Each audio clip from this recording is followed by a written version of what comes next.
नमो नमः। स्वागत है आप सभी का अपने संस्कृत व्याकरण के यूट्यूब चैनल पे। और आज की क्लास में हम पढ़ रहे हैं, पिछले क्लासों से हम रमा शब्द के बारे में पढ़ रहे हैं, रमा शब्द से बनने वाले सभी रूप पढ़ रहे हैं।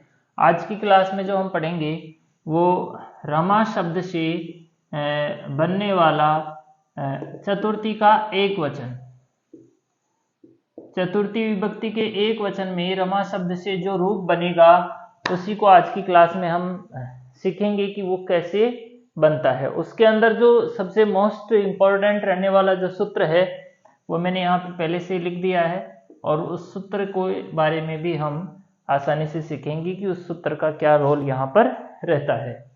ठीक है, तो शुरू करते हैं हम आज की क्लास। सबसे पहले हम समझ लेते हैं सूत्र के बारे में। सूत्र हमारा लिखा हुआ याडापह है, याडापह, तीन अक्षर हैं इसके अंदर, या डा पह। जब हम इस सूत्र का पदच्छेद करते हैं तो यहाँ पे इसमें से दो शब्द निकल के आते हैं। पहला है याट और दूसरा है आपह। आपह शब्द को मैंने पहले भी कई बार क्लास के अंदर समझाया है। आप शब्द का मतलब होता है आ।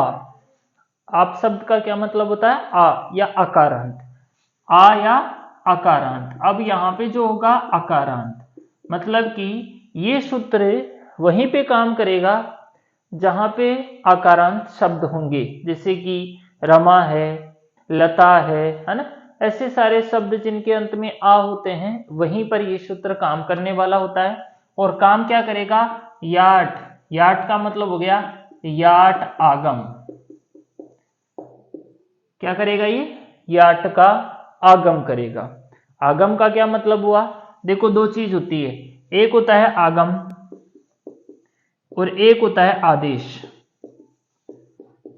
आदेश जो होता है वो शत्रुवत होता है, और आगम जो होता है वो मित्रवत होता है। ठीक है, आगम और आदेश। मित्रवत का मतलब ये हुआ किसी के स्थान पर नहीं होगा, मतलब कि ये जो याट का जो आगम होगा वो किसी की जगह नहीं आएगा, है ना, किसी को हानि नहीं पहुंचाएगा, वो आगम होगा सिर्फ, मतलब किसी के स्थान पे नहीं आएगा।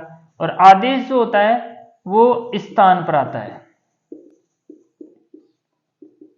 ना, किसी के स्थान पर आता है ना, तो वहां पर आदेश होता है। और आगम जो होगा वो मित्रवत होता है, ये किसी को हानि नहीं पहुंचाता है। ये जैसे कि हम अगर आदेश की बात करें तो जस को सी आदेश होता है, तो ये जस के स्थान पे सी हो गया, तो ये आदेश है ना। और याट का किसी पे स्थान पे नहीं आएगा ये, है ना, अपने आप आएगा, तो वहां पे हम इसको आगम कहते हैं। अगर हम इस सूत्र के वृत्ति के अर्थ की बात करें यहाँ पे, तो इसका जो वृत्ति में जो अर्थ है, आपहो, आपहो का मतलब भी आप ही होता है, नित याट। ठीक है, आपहो का मतलब आकारांत। आपहो का क्या मतलब हो गया? आकारांत। पहली शर्त है इसकी कि शब्द आकारांत होना चाहिए तो ही मैं आऊंगा। दूसरी शर्त नित। नित का क्या मतलब हुआ? पहले भी मैं कई बार समझा चुका हूं। नी की इत संज्ञा, उसे हम कहेंगे नित। नित न की इत संज्ञा, है ना, उसे हम नित कहते हैं, है ना। कित जिसमें कै की इत संज्ञा हो जाए, पित जिसमें पै की इत संज्ञा हो जाए, नित। अकारांत शब्दों के बाद अगर नित इत संज्ञक हो तो याट आगम होता है। याट का आगम होता है। कहां पे? देखो, कार्य क्या है इस सूत्र का? कार्य है याट आगम। दूसरा शर्त क्या है इस सूत्र की? एक तो आकारांत शब्द होने चाहिए और नित होना चाहिए। आकारांत शब्द हो और नित हो तो वहां पर ये याट का आगम करता है। अगर हम यहाँ पे नित की बात करें तो नित जो है वो हमारा चतुर्थी एक वचन में होता है। पंचमी एक वचन में होता है, षष्ठी एक वचन में होता है और सप्तमी के एक वचन में होता है। जितने भी शुभ प्रत्यय हैं उन सब में 4 जगह णित होता है ना, ने में, नसी में, नस में और नी में। तो ये सूत्र हमारे रमा सिद्धियों के अंदर 4 जगह काम में आने वाला है। तो इस हिसाब से ये सूत्र हमारे लिए बहुत ही महत्वपूर्ण रहने वाला है, क्योंकि हम इसको आगे आने वाली 4 सिद्धियों में काम में लेने वाले हैं। अब जो हमारे जो काम में आएगा सबसे पहले वो आएगा रमा के चतुर्थी के एक वचन में जो रूप बनता है वो रूप हमारा बनेगा रमायई। क्या रूप बनेगा यहाँ पे? रमायई। ये रूप हमारे यहाँ पे बनने वाला है रमायई। चतुर्थी के एक वचन में ने प्रत्यय होता है और ने की इत संज्ञा होने के बाद में यहाँ पर केवल ए शेष रहता है। तो शुरू करते हैं हमारी सिद्धि। रमा शब्दात, रमा शब्द आ गया इसके अंदर, और नया प्रातिपदिकात, नया प्रातिपदिकात सूत्र सहार्थेन, यहां पे सूत्र आ जाएगा फिर स्वौ जस मौट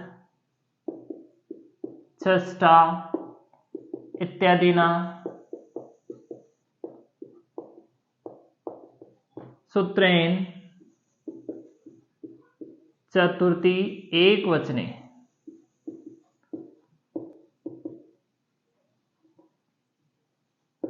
ने प्रत्यय कृते। चतुर्थी के एक वचन में कौन सा प्रत्यय हो जाएगा यहाँ पे? ने। और ने का हम अनुबंध लोप कर देंगे, मतलब कि इसकी इत संज्ञा हो जाएगी, अनुबंध लोप हम यहाँ पे लिख देंगे और ने की इत संज्ञा हो जाएगी। तो हमारे पास स्थिति बचाएगी रमा प्लस ए। ये स्थिति बच गई हमारे पास, है ना। ने प्रत्यय हमने किया था तो ने में से ने की इत संज्ञा होकर के ये स्थिति हमारे पास बच गई रमा प्लस ए। अब देखो यहाँ पे कंडीशन क्या है, इधर रमा है इधर ए है, इधर प्लस से पहले आ आकारांत शब्द हो गया और यहाँ पे जो ए है वो नित हो गया, मतलब कि न की इत संज्ञा हो गई। तो इस सूत्र की सारी शर्तें यहाँ पे लागू होती है कि आकारांत शब्द हो और नित हो। तो इस सूत्र से हम यहाँ पे याट का आगम कर देंगे। सूत्र हम यहाँ पे लिखेंगे याडाप है, याट आगम करते। आगम का मतलब ये हुआ ना तो ये इसके स्थान पे आएगा ना इसके स्थान पे आएगा, दोनों के बीच में आ जाएगा, मतलब किसी को हानि यहाँ पर नहीं पहुंचाने वाला है। याट में से केवल या शेष रहता है, टे की हलंतम से इत संज्ञा हो जाती है। तो यहाँ पे क्या बचेगा? रमा प्लस या प्लस ये स्थिति रहेगी। अगर हम इन दोनों को मिलाते हैं तो यहाँ पे रमाया प्लस ए, ये कंडीशन यहाँ पे हो जाती है। अब यहाँ पे प्लस से पहले आ है और प्लस से बाद के में ए है, और इन दोनों को मिलाने से यहाँ पे वृद्धि होती है और वृद्धि होने से दोनों को मिला करके ए किया जाता है ना। तो हम यहाँ पे सूत्र लिख देंगे वृद्धि रेची आ प्लस ए स्थाने वृद्धौ आई कृते।